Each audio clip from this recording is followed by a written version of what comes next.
Incentivizing the healthcare service delivery industry may not be enough without deliberate inclusion of the private sector from the beginning of policy formulation. Now, this was the submission at a national stakeholders meeting on the draft national policy on incentivizing healthcare industry. Our correspondent, Modupe Oluwaseun Gunjobi, has more on the stakeholders' deliberation. The setbacks in Nigeria's health sector has given birth to different activities in the public and private sector to drive growth and change the narrative. One of such is the draft national policy document put together by the Healthcare Federation of Nigeria in collaboration with the Federal Ministry of Health and the Nigerian Investment Promotion Commission on incentivizing the industry. This draft, which is being reviewed at this meeting, still has some loopholes. There's so many difficulties with accessing capital. We have issues in terms of profitability. And to add to that, we then have policy and regulatory issues. There's an opportunity to turn healthcare from being a cost to the country to actually being a revenue generator and a driver. We believe that healthcare should be a priority segment for accessing foreign exchange, for the things that we need, and we would like this to be included in the document.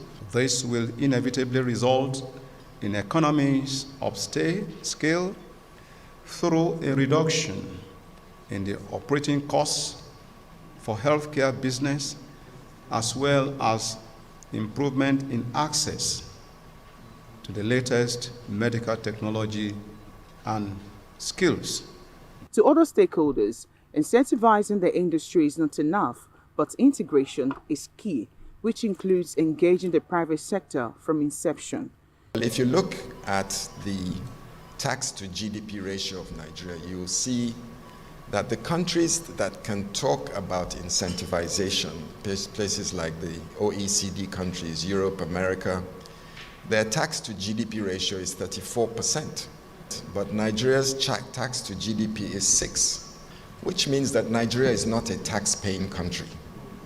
And therefore, you can't think of where are we going to give further subsidies from. You know, the pocket is already dry, and you want to now start giving more incentives that are going to deplete your tax revenue. Whatever part of this document that requires legislation, I'll work with my colleagues to ensure that we fast-track the passage of such legislation. To avoid futility, the implementation of this policy is crucial for a well-deserved change expected in the healthcare industry, coupled with the involvement of the private sector at the state level. Modupe Oluwaseun Gunjobi, Delibrate News 24.